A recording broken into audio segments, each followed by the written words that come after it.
Good morning class. This is the second video of chapter number 3rd. In last video, we have discussed about the physical and chemical classification of matter. We have discussed about pure substance and elements. Now, in this video, we will discuss about compound. Okay, so now let's start. First is compound. A pure substance which is made up of two or more elements combined chemically in a definite proportion by mass is called a compound. Means compound क्या होते हैं कि एक pure substance होता है. अब मैंने जब क्लासिफिकेशन आपको पढ़ाया था तो उसमें क्या कहा था कि प्योर सब्सटेंस के दो क्लासिफिकेशन, एक एलिमेंट और एक कंपाउंड. एलिमेंट मैंने लास्ट वीडियो में पढ़ाया आपको. अब कंपाउंड भी एक प्योर सब्सटेंस का पार्ट है जो दो या दो से ज्यादा एलिमेंट्स का कम्बिनेशन से बनता है. और कैसा कम्बिनेशन? केमिकली. मीन्स वो केमिकली कंबाइन होते हैं, उनसे फॉर्मूला बनता है. और किस रेशियो में? इन ए डेफिनेट प्रोपोर्शन. मीन्स एक फिक्स्ड रेशियो में या फिक्स्ड प्रोपोर्शन में वो कंबाइन होते हैं और केमिकली कंबाइन होकर एक फॉर्मूले की डेवलपमेंट करते हैं. और दो या दो से ज्यादा एलिमेंट का कम्बिनेशन होता है और उन्हीं को क्या कहा जाता है? एक कंपाउंड. क्लियर? नेक्स्ट है अपना कैरेक्टरिस्टिक्स ऑफ ए कंपाउंड, कि कंपाउंड्स की क्या क्या कैरेक्टरिस्टिक्स हैं. First is a compound is always made up of the some elements combined in a fixed proportion by mass. ये मैंने डेफिनेशन में ही बता दिया कि टू और मोर एलिमेंट्स की हेल्प से और केमिकली कंबाइन होके क्या बनाते हैं, वहां से कंपाउंड की फॉर्मेशन होती है. और कैसा प्रोपोर्शन होता है? फिक्स्ड प्रोपोर्शन या डेफिनेट प्रोपोर्शन. ठीक है. Second is a compound is always homogeneous. Compound हमेशा ही क्या होता है? होमोजीनियस. होमोजीनियस और हेट्रोजीनियस भी मैंने डिस्कस किया था. होमोजीनियस क्या होते हैं? जिसकी कंपोजिशन थ्रू आउट सेम होती है. मीन्स कहीं ज्यादा प्रोपोर्शन नहीं, कहीं कम नहीं, इक्वली डिस्ट्रीब्यूटेड होता है, वो चीज होती है homogeneous. Next third point is a chemical compound is formed as a result of chemical reaction of the constituent particles और एलिमेंट्स. मीन्स केमिकल कंपाउंड की कब फॉर्मेशन होती है? जब एक केमिकल रिएक्शन इन्वॉल्व होती है. मान लेते हैं H2O की फॉर्मेशन होती है तो H2O में हाइड्रोजन कंबाइन होता है किसके साथ? ऑक्सीजन के साथ. मीन्स हाइड्रोजन और ऑक्सीजन कॉन्स्टिट्यूएंट एलिमेंट्स हो गए और फिर एक रिएक्शन हुई, दोनों को रिएक्शन मिक्स करवाया, रिएक्शन हुई, वहां से फॉर्मेशन हुई H2O की, मीन्स वाटर की. तो जब तक केमिकल रिएक्शन नहीं होगी एक केमिकल कंपाउंड की फॉर्मेशन नहीं होगी. Next is the property of a compound are different from those of its constituent element. जो कंपाउंड की प्रॉपर्टी होती है, मीन्स मैंने एग्जांपल अभी बताया वाटर का, तो वाटर में क्या होता है कि हाइड्रोजन गैस मिक्स होती है प्लस ऑक्सीजन मिक्स होती है और बनता क्या है? H2O. लेकिन जो H2O की प्रॉपर्टी है वो हाइड्रोजन और ऑक्सीजन की प्रॉपर्टी से बिल्कुल डिफरेंट होगा. उससे कोई रिलेट नहीं होगा कि H2O की प्रॉपर्टी H2 या O2 के साथ कंपेयर करते हैं तो बिल्कुल आपको डिफरेंट मिलेगी. Clear? Next A compound has a definite molecular formula and fixed melting boiling point. तो कंपाउंड का क्या है कि अब डेफिनेट प्रोपोर्शन है कि वो डेफिनेट प्रोपोर्शन में केमिकली कंबाइन होते हैं एलिमेंट, तो वहां से फॉर्मूला भी क्या आएगा? उसका डेफिनेट मॉलिक्यूलर फॉर्मूला आएगा. और जो मेल्टिंग और बॉइलिंग पॉइंट है सब कुछ फिक्स है, तो means melting and boiling point भी क्या रहेगा? आपका फिक्स रहेगा. Next is last point. Energy in the form of heat और लाइट इज यूजुअली इवोल्व्ड और absorbed when A compound is formed. अब जब भी एक कंपाउंड की फॉर्मेशन होती है, मैंने बताया अभी आपको कि केमिकल रिएक्शन का इन्वॉल्वमेंट होता है. और केमिकल रिएक्शन अगर होगी या तो हीट एनर्जी किस फॉर्म में? हीट और लाइट. या तो एनर्जी एब्जॉर्ब होगी या वहां से इवॉल्व होगी. दोनों चीजों में से एक चीज होगी ही होगी जब रिएक्शन होती है. तो इसीलिए हम बोल सकते हैं कि कंपाउंड की फॉर्मेशन होगी तो कंपाउंड की फॉर्मेशन में हमें पता है रिएक्शन होगी, और रिएक्शन होगी तो या तो एनर्जी लूज होगी या इवॉल्व होगी या वहां से एब्जॉर्ब होगी. क्लियर? नेक्स्ट इज कंपाउंड को दो पार्ट्स में डिवाइड किया है. First is inorganic compounds and second is organic compound. So now let's know what is inorganic compound and what is organic compounds.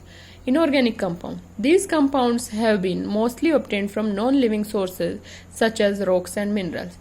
ऐसे कंपाउंड जो कि हमें किससे मिलते हैं? नॉन लिविंग सोर्सेज से, जैसे कि रॉक्स और मिनरल से हमें जो कंपाउंड मिलते हैं उनको बोला जाता है inorganic compounds. Clear? For example calcium carbonate, formula बनाना मैंने थर्ड चैप्टर में आपको सिखाया है। कैल्शियम कार्बोनेट का फॉर्मूला क्या होगा, CaCO3। Ca किसका, कैल्शियम का, और ये कार्बोनेट का। नेक्स्ट आता है वॉशिंग सोडा। वॉशिंग सोडा का फॉर्मूला होता है Na2CO3.10H2O। ये डॉट है, मीन्स ये यहाँ पे आप टॉपिक पढ़ेंगे जो 10H2O मीन्स ये फिक्स्ड वाटर मॉलिक्यूल्स होते हैं, जैसे कि CuSO4 के आगे 5H2O लगते हैं। तो ये जो H2O लगते हैं इनको वाटर ऑफ क्रिस्टलाइजेशन बोला जाता है। ये जो टॉपिक है आपका 10th में होगा। तो यहाँ पे देखिए वॉशिंग सोडा क्या बोला, फॉर्मूला क्या है, Na2CO3.10H2O। तो ये क्या है, इसका केमिकल नेम है। वैसे अगर IUPAC नेम बोला जाए तो यहाँ से क्या हो जाएगा, इसका सोडियम कार्बोनेट, यहाँ पे हो जाएगा डेका, 10 के लिए क्या होगा डेका, और ये हो जाएगा हाइड्रेट। तो यहाँ से वॉशिंग सोडा का अगर दूसरा IUPAC नेम पूछा जाए तो वो हो जाएगा सोडियम कार्बोनेट डेका हाइड्रेट। ठीक है। नेक्स्ट आता है क्विकलाइम। क्विकलाइम का फॉर्मूला होता है आपका CaO। इसका केमिकली जो नेम होता है वो क्या, IUPAC नेम क्या हो जाएगा, calcium oxide. Means chemical name quicklime और कैल्शियम ऑक्साइड इसका IUPAC नेम। क्लियर। नेक्स्ट आता है ऑर्गेनिक कंपाउंड्स। ऑर्गेनिक कंपाउंड्स क्या होते हैं, these compounds are mostly obtained from living sources such as plants and animals. ऐसे कंपाउंड जो कि हमें लिविंग सोर्सेज से मिलते हैं, जैसे कि प्लांट्स या एनिमल से, सच एज मीथेन। मीथेन कैसे मिलता है कि कोई भी वेस्ट प्रोडक्ट है उसका डिकम्पोजिशन होता है, एनिमल या प्लांट वेस्ट, जब उसका डिकम्पोजिशन होता है तो वहाँ क्या रिलीज होती है, मीथेन। हम यहाँ से समझ सकते हैं जैसे बायोगैस का प्रोडक्शन जो करते हैं वेस्ट मटेरियल से, फिर बायोगैस की फॉर्मेशन होती है, जो उसमें मेन जो एलिमेंट होता है वो कौन सा होता है आपका, मीथेन। नेक्स्ट आता है इथेन, प्रोपेन। ये सब जो ऐसे सीरीज में आते हैं ये सब हमें किससे मिलते हैं, ये लिविंग सोर्सेज से मिलते हैं। तो ये आपके हो गए ऑर्गेनिक कंपाउंड्स। नेक्स्ट आता है मिक्सचर। अब कंपाउंड और मिक्सचर में क्या फर्क है, बिल्कुल जस्ट अपोजिट है। अगर आपको कंपाउंड्स के पॉइंट्स याद है तो आप मिक्सचर को कर सकते हैं। देखिए, it is defined as a form of matter in which two or more pure substances or compounds or elements are simply mixed together in any proportion and its properties are same that of its constituent. Means compound में क्या बोला था, two या more pure substances add होते हैं, यहाँ पे भी same होगा। नेक्स्ट वो वहां पे किस फॉर्म में केमिकली मिक्स्ड होते थे, लेकिन यहाँ पे सिंपली मिक्स्ड होते हैं। हमें कोई रिएक्शन नहीं करवानी, यहाँ पे हमें सिंपली मिक्स करना है। जैसे किसी भी चीज को आप मान लो कि हम पल्सेस में स्टोन्स वगैरह को अगर मिक्स करें तो वहां कोई रिएक्शन नहीं होती, तो वो चीज क्या बन जाते हैं आपका, मिक्सचर।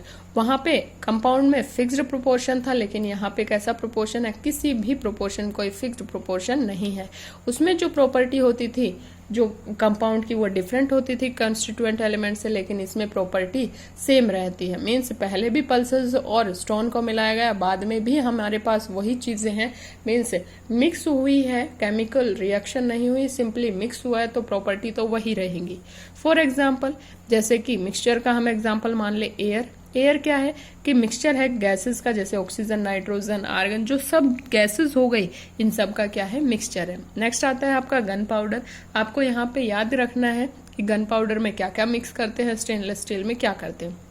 गन पाउडर में क्या करते हैं, mixture of carbon, sulphur and potassium nitrate. किस किस का मिक्सचर, कार्बन का, सल्फर का और पोटेशियम नाइट्रेट का। अब यहाँ पे ध्यान रखिएगा ये मिक्सचर है ना कि कंपाउंड। यहाँ पे तीनों चीजें जब मिलेगी यहाँ कोई रिएक्शन नहीं होगी, ये हमें याद रखना है।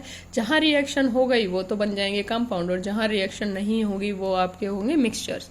नेक्स्ट आता है stainless steel. Mixture of iron, carbon, निकल एंड क्रोमियम। स्टेनलेस स्टील कैसे बनती है, आयरन होता है, उसमें कार्बन मिक्स करते हैं प्लस निकल प्लस क्रोमियम।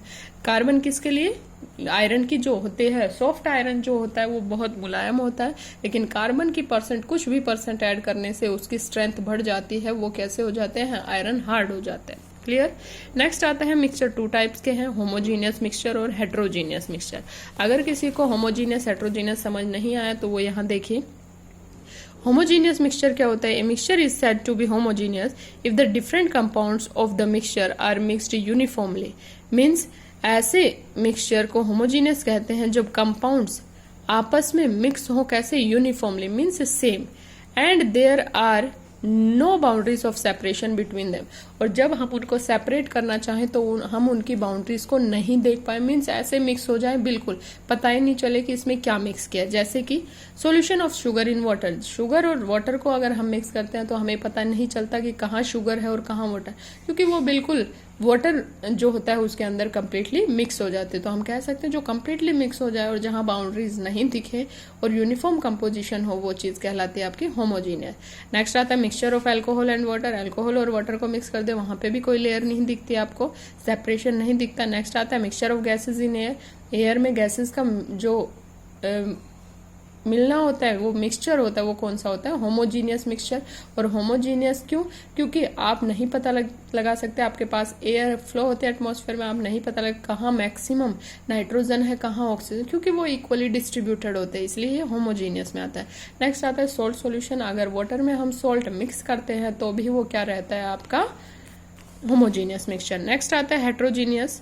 अब हेट्रोजीनियस में क्या होगा कि जब सारे compound, a mixture is said to be heterogeneous if all the components of the mixture are not thoroughly mixed and there are visible boundaries of separation between them। इसमें क्या होगा कि हेट्रोजीनियस मिक्सचर वो मिक्सचर होता है जिसमें compound जो होते कंपोनेंट्स होते हैं वो क्या नहीं होते, थोरोली मिक्स्ड नहीं होते और उनमें बाउंड्रीज अलग अलग दिखती है। जैसे कि गन पाउडर को मिक्स करते हैं तो सल्फर अलग दिखता है, उसमें कार्बन अलग दिखता है और पोटेशियम नाइट्रेट अलग दिखता है। नेक्स्ट आता है mixture of sugar and sand. अब शुगर और सैंड को मिक्स करेंगे तो सैंड अलग दिखती है हमें, शुगर अलग दिखते हैं, उसके क्रिस्टल दिख जाते हैं। Mixture of oil and water, oil और वाटर को मिक्स करेंगे तो ऑयल की लेयर ऊपर रह जाती है, वाटर के नीचे हमें सेपरेशन क्लियरली दिखता है, आप ये करके देख सकते हैं। घर पे थोड़ा सा वाटर लेना, उसमें ऑयल की ड्रॉप डालना, तो आप देखेंगे ऑयल की ड्रॉप जो है वो स्कैटर हो जाएगी और वो अपनी ही लेयर बना लेती है। नेक्स्ट आता है chalk powder in water.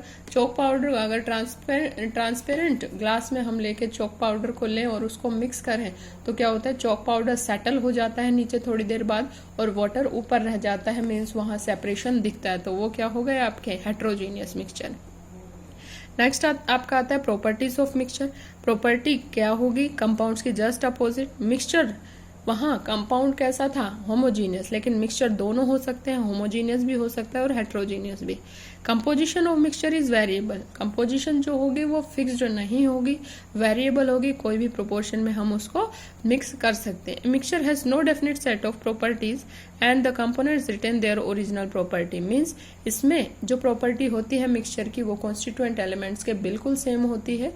Next आता है mixture does not have a definite melting point and boiling point. अब जहां प्रोपोर्शन ही डिफरेंट है, कोई भी प्रोपोर्शन में हम मिक्सचर को मिक्स कर सकते हैं, तो क्या वहां मेल्टिंग और बॉइलिंग पॉइंट फिक्स रहेगा, नो। नेक्स्ट आता है energy is nether absorbed nor revolve during the formation of a mixture. जब भी हम मिक्सचर की फॉर्मेशन करते हैं तो वहां कोई रिएक्शन नहीं होती और कोई रिएक्शन नहीं होगी तो वहां कोई एनर्जी ना तो एब्सॉर्ब होगी और ना इवॉल्व होगी। क्लियर। नेक्स्ट लास्ट पॉइंट है the constituent of a mixture can be separated by simple physical method based on differences in their physical property. अब कॉन्स्टिट्यूएंट एलिमेंट्स हैं, कॉन्स्टिट्यूएंट कंपाउंड्स मिक्सचर में है तो वो क्या करते हैं वहां से कि वहां सेपरेबल मीन्स उनकी दिखते हैं कि वो सेपरेट हो सकते, तो उनको हम फिजिकली बाय हैंड पिकिंग या बाय फिल्ट्रेशन, जो फिजिकल मेथड जो हम कर सकते हैं केमिकल रिएक्शन के अलावा जो भी होते, केमिकल रिएक्शन एक केमिकल मेथड होता है, फिजिकल मेथड में हैंड पिकिंग आ गया, थ्रेसिंग आ गया और यहाँ से क्या आ जाता है फिल्ट्रेशन वगैरह, ये सब फिजिकल मेथड्स आते हैं, तो यहाँ से हम क्या कर सकते हैं, उनको सेपरेट कर सकते हैं। नेक्स्ट आपका टॉपिक आता है differences between element and compound. अगर आपको एलिमेंट और कंपाउंड की डेफिनेशंस याद है और उनकी कैरेक्टरिस्टिक्स याद है तो आप पॉइंट्स बना सकते हो। ये मैंने ये सब कुछ बता दिया लेकिन फिर भी मैं एक बार पॉइंट्स डिस्कस कर देती हूँ। एलिमेंट, इधर एलिमेंट और इधर कंपाउंड। तो एलिमेंट में देखिए an element consist of the same kind of atom. Element में जो एटम्स होते हैं वो सेम होते हैं, कंपाउंड में जो एटम्स होते हैं वो डिफरेंट होते हैं। A monoatomic element can not be split up by physical और केमिकल मेथड। एलिमेंट को कभी भी फिजिकल या केमिकल मेथड से सेपरेट नहीं किया जा सकता और जो कंपाउंड है इनको हमेशा केमिकल मेथड से ही सेपरेट किया जा सकता है और हम कह सकते हैं रिएक्शन के थ्रू ही सेपरेट किया जा सकता है, फिजिकल मेथड यहाँ हम नहीं लगा सकते। नेक्स्ट आता है only limited number of elements are known.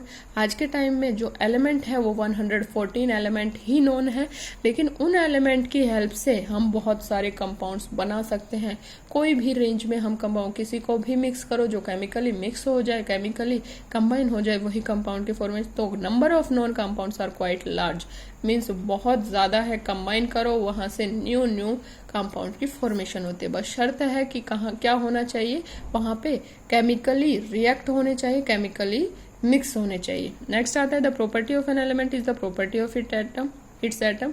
जो एलिमेंट है, एलिमेंट में सिंगल एटम होता है, जो एलिमेंट है, जो प्रॉपर्टी एलिमेंट की है वही उसके एटम की होगी। लेकिन यहाँ पे क्या होगा, कंपाउंड की जो प्रॉपर्टी, जो एलिमेंट्स एटम्स जो मिले हुए हैं उसमें, जो उसमें कंपाउंड में है, उनकी और कंपाउंड की प्रॉपर्टी बिल्कुल ही क्या होगी, डिफरेंट होगी। तो ये आपके किसका डिफरेंस है, एलिमेंट और कंपाउंड में। नेक्स्ट आता है कंपाउंड और मिक्सचर में। अब इनका भी सेम वही है कि डेफिनेशन लर्न होनी चाहिए, प्लस अगर कैरेक्टरिस्टिक्स लर्न है तो आप इजीली कर पाओगे।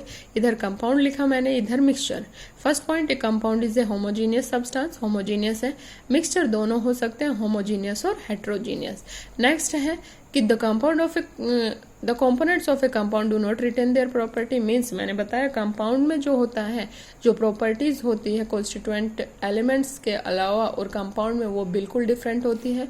लेकिन मिक्सचर में जो प्रॉपर्टी होती है वो क्या होती है, सेम होती है, तो वो अपने ओरिजिनल प्रॉपर्टी में आ सकते हैं। नेक्स्ट है the components of a compound are always present in a definite proportion by mass. Compound, जो कंपाउंड में कंपोनेंट्स होते हैं वो मिक्स किस रेशियो में होते हैं, फिक्स्ड रेशियो में या फिक्स्ड प्रोपोर्शन में। लेकिन मिक्सचर में ऐसा नहीं है, वो फिक्स्ड रेशियो वहां नहीं होता, वो किसी भी प्रोपोर्शन में मिक्स हो सकते हैं। नेक्स्ट आता है compound have definite physical constant. Compound के अगर फिक्स्ड प्रोपोर्शन है तो मेल्टिंग बॉइलिंग पॉइंट फिक्स होंगे, लेकिन इसमें नहीं होंगे क्योंकि रेशियो ही सेम नहीं है, प्रोपोर्शन ही फिक्स नहीं है, तो मेल्टिंग बॉइलिंग पॉइंट भी क्या रहेंगे आपके, डिफरेंट रहेंगे। नेक्स्ट आता है the components of a compound can not be separated by physical method. Physical means जो कंपाउंड के कंपोनेंट्स होते हैं, कॉन्स्टिट्यूएंट एलिमेंट्स होते हैं, उनको क्या नहीं कर सकते हम उनको सेपरेट फिजिकल मेथड से नहीं कर सकते। और इनको क्या कर सकते हैं हम, जो मिक्सचर होते हैं उनको हम सेपरेट कर सकते हैं बाय फिजिकल मीन्स। नेक्स्ट है कि compound has a definite formula. Compound का डेफिनेट फॉर्मूला होता है, मिक्सचर का ऐसा कोई डेफिनेट फॉर्मूला नहीं होता। Next point is the constituent in a compound are held together by strong force of attraction. जो कंपाउंड में कॉन्स्टिट्यूएंट एलिमेंट्स होते हैं, अब फॉर्मूला है तो उसमें क्या होगा, स्ट्रॉन्ग अट्रैक्शन होगा। उनको हम सेपरेट सिर्फ केमिकल रिएक्शन के थ्रू ही, केमिकल मेथड से ही कर सकते हैं, इसलिए वहां क्या होता है, वहां स्ट्रॉन्ग फोर्स ऑफ अट्रैक्शन अगर वीक हो तो उसको हम किसी भी मेथड से सेपरेट कर सकते हैं, लेकिन स्ट्रॉन्ग फोर्स ऑफ अट्रैक्शन है इसलिए उनको केमिकल मेथड से ही कर सकते हैं, केमिकल रिएक्शन इन्वॉल्व होती है। नेक्स्ट आता है कि यहाँ पे मिक्सचर को हम इजीली क्या कर सकते हैं, फिजिकल मेथड से सेपरेट। इसका मतलब वहां कैसे फोर्स होते हैं, weak force of attraction. Next आता है लास्ट पॉइंट, मैंने compound is prepared energy changes in the form of heat, light and sound are observe. जब भी कंपाउंड की फॉर्मेशन होगी क्या होगी, वहां पे केमिकल रिएक्शन होगी, और केमिकल रिएक्शन अगर हो रही है तो वहां पे एनर्जी हीट या लाइट की फॉर्म में या साउंड की फॉर्म में या तो इवॉल्व होगी या एब्जॉर्ब होगी। लेकिन मिक्सचर में ऐसा नहीं होगा, ना तो एनर्जी एब्जॉर्ब होती और ना ही इवॉल्व होगी, क्योंकि मिक्सचर तो सिंपली मिक्स करते हैं, मिक्सचर में केमिकली रिएक्ट नहीं करते, कोई रिएक्शन नहीं होती। लास्ट पॉइंट है अपना कि डिफरेंस बताना है आपको एलिमेंट और मिक्सचर में। देखो यहाँ से एलिमेंट और मिक्सचर में अब वही चीज है कि दोनों चीजें हमने पढ़ ली है, अभी डिफरेंस में भी अलग अलग देख लिया है। यहाँ पे देखो एलिमेंट क्या होगा, हमेशा होमोजीनियस होगा, और मिक्सचर क्या होगा, हेट्रोजीनियस होता है और होमोजीनियस और हेट्रोजीनियस बहुत होते हैं, लेकिन यहाँ मैंने ये पॉइंट लिख दिया कि सॉल्यूशन के अलावा हेट्रोजीनियस मीन्स सॉल्यूशन होमोजीनियस होते हैं, जहां सॉल्यूशन बन जाता है कंप्लीटली मिक्स हो जाते हैं, वो चीज होगी आपकी होमोजीनियस, और यहाँ हेट्रोजीनियस, बाकी इसको छोड़ के सॉल्यूशन। तो आप यहाँ लिख सकते हैं कि मिक्सचर में भी हेट्रोजीनियस और होमोजीनियस। नेक्स्ट आता है कि एलिमेंट का कैसा प्रोपोर्शन होता है, constant composition means same kind के मिलते हैं वहां पे, और मिक्सचर में डिफरेंट एलिमेंट्स और कंपाउंड मिलते हैं, वहां डेफिनेट कंपोजिशन नहीं होता। Next an element has definite, अब ये डेफिनेट प्रोपोर्शन, डेफिनेट कंपोजिशन है तो melting point, density, boiling point, ये सब क्या होंगे, इसके फिक्स्ड होंगे। मिक्सचर में ऐसा फिक्स नहीं है, तो यहाँ पे क्या होगा, डेफिनेट फिजिकल प्रॉपर्टी नहीं होती, मेल्टिंग बॉइलिंग पॉइंट फिक्स नहीं होते। लास्ट पॉइंट है आपका कि जो एटम्स हैं एलिमेंट्स के, वो स्ट्रॉन्ग फोर्स ऑफ अट्रैक्शन के थ्रू क्या होते हैं, बॉन्डेड होते हैं क्योंकि वो एलिमेंट होते हैं, और एलिमेंट में हम O2 को भी कंसिडर, N2 को, जो सेम काइंड से बने होते हैं, तो वहाँ कैसा फोर्स होता है, स्ट्रॉन्ग फोर्स। लेकिन मिक्सचर में मैंने बताया कि यहाँ कैसा वीक फोर्स ऑफ अट्रैक्शन होता है। Clear? Okay, that's all for today. Have a nice day. Thank you.